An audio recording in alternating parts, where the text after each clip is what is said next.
नमस्कार मित्रांनो, आपण या व्हिडिओमध्ये पाहणार आहोत की इफ एल्स इफ लॅडर ह्या डिसिजन मेकिंग स्टेटमेंट.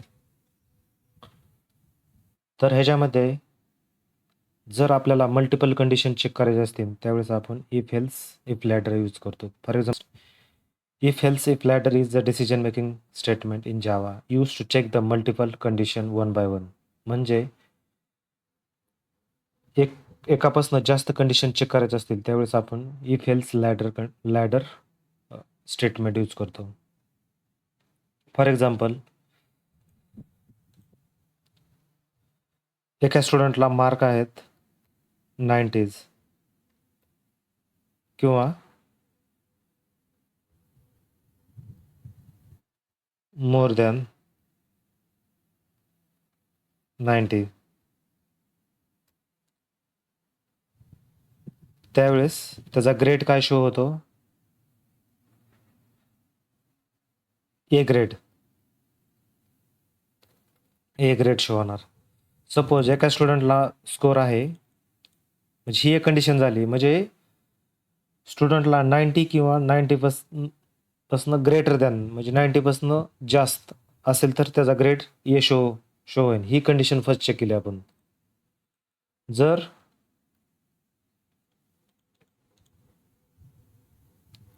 स्टुडंटला 80 किंवा 80 पासनं जास्त असतील तर त्याचा ग्रेड काय असणार? बे असणार. म्हणजे इथं आपण किती कंडिशन चेक केल्या? 2 केल्या. म्हणजे मल्टिपल कंडिशन ह्यामध्ये चेक करू शकतो. कशामध्ये? इफ एल्स इफ लॅडरमध्ये. क्लिअर?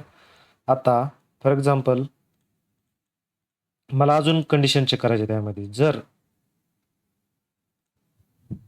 70 असतं मार्क किंवा त्याच्यापासून जास्त असतील तर त्यावेळेस स्टुडंटचा ग्रेड किती शो झाला पाहिजे? सी ग्रेड झाला पाहिजे. सपोज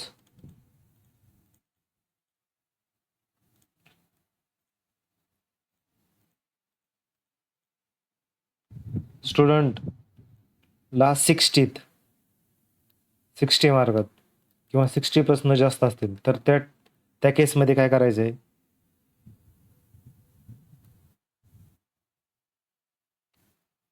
त्या केसमध्ये काय झालं असणार?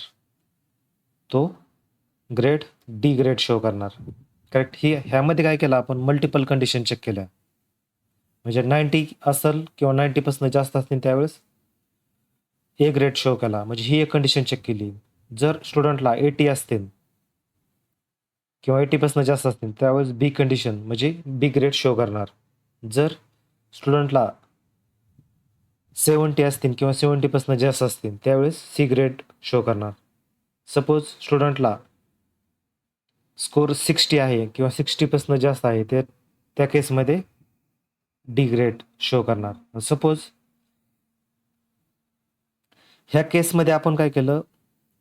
3 to 4 कंडिशन चेक केले. तर म्हणजे जर फर्स्ट कंडिशन ट्रू झाली तर ह्या rest of condition he skip करणार, ह्या एक्झिक्यूट करणार नाही.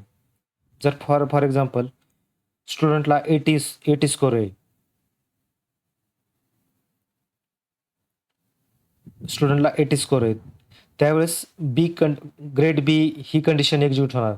त्या टायमाला स्किप कुठली करणार? फर्स्ट स्किप करणार आणि ग्रेड सी वाली आणि डी वाली पण स्किप करणार. करेक्ट? आता एक सिंटॅक्स पाहूया आपण. जर कंडिशन 1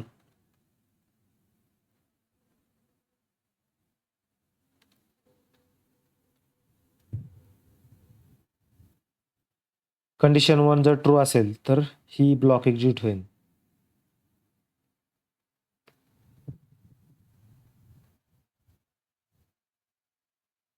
ट्रू असेल तर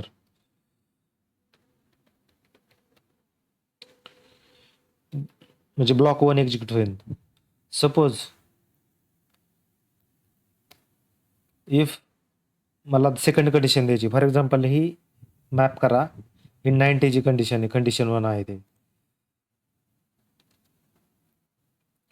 जर कंडिशन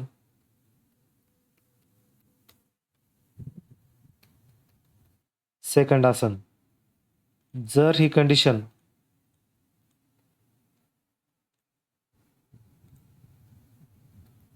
ट्रू झाले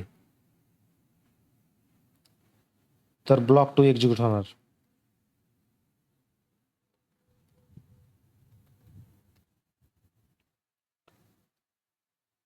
जर अजून एक कंडिशन चेक करायची मला, इफ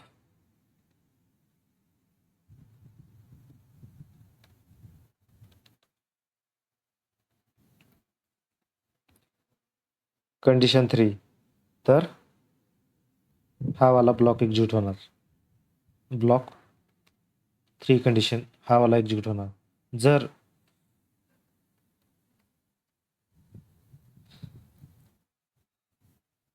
जर कंडिशन 1, कंडिशन 2 आणि कंडिशन 3 जर एक्झिक्यूट नाही झाली, म्हणजे मॅच नाही झाली, ट्रू नाही झाली, तर एल्स वाला एक्झिक्यूट होणार. एल्स वाला ब्लॉक कधी एक्झिक्यूट होणार? ज्यावेळेस कंडिशन 1, कंडिशन 2 किंवा कंडिशन 3 ह्या तिन्ही कंडिशन मॅच नाही झाल्या किंवा 3 कंडिशन ट्रू नाही झाल्या, त्या केसमध्ये कोणच्या एल्स वाला ब्लॉक एक्झिक्यूट होणार. आता एक एक्झाम्पल बघू आपण.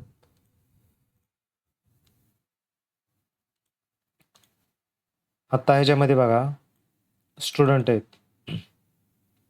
स्टुडंटचा स्कोर किती आहे यामध्ये? 85 आहे. म्हणजे 85 फर्स्ट कंडिशन चेक करणार, 85 ग्रेटर दॅन 90. मी ह्या केसमध्ये ही केस ट्रू होईल का फॉल्स होईल? ऑब्विसली फॉल्स होणार आहे. आता ही सेकंड कंडिशन, जर ही कंडिशन फॉल्स झाली फर्स्टवाली, तर सेकंड कंडिशन व्हेरीफाय करणार. आता 85 ग्रेटर दॅन इक्वल टू 80 ही कंडिशन ट्रू होणार ऑब्विसली, कारण 85 पासनं 85 पासनं 85 ग्रेटर आहे. करेक्ट? त्या केसमध्ये हा ब्लॉक एक्झिक्यूट होणार. आता ह्या केसमध्ये ज्यावेळेस ह्या केसमध्ये ही केस एक्झिक्यूट झाली, त्यावेळेस ही रेस्ट ऑफ ब्लॉक ही स्किप करतं, ही एक्झिक्यूट करत नाही. आता फॉर एक्झाम्पल याला रन करू, बघा एक्झिक्यूट, म्हणजे ज्यावेळेस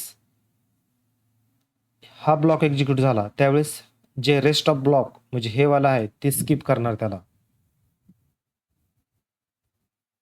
आणि इथं बघा, ज्यावेळेस फर्स्ट कंडिशन मॅच झाली नाही फर्स्ट कंडिशनला, त्यावेळेस ह्याला स्किप केलं, नेक्स्ट याला व्हेरीफाय केलं. म्हणजे हे काय करतो, लाईन बाय लाईन व्हेरीफाय करतो.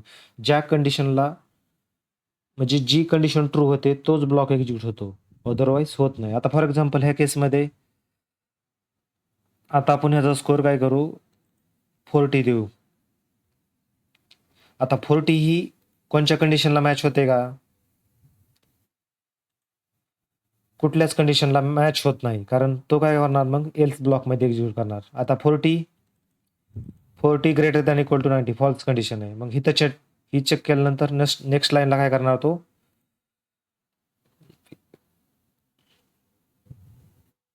नेक्स्ट लाईनला चेक करणार, म्हणजे ह्या लाईनला चेक करणार तो.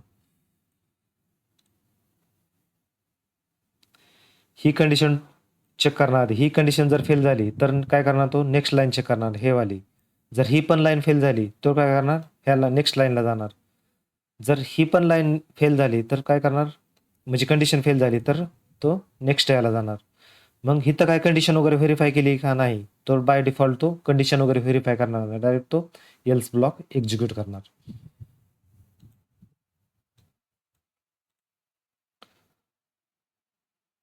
तर आपण ह्याच्यामध्ये काय पाहिलं की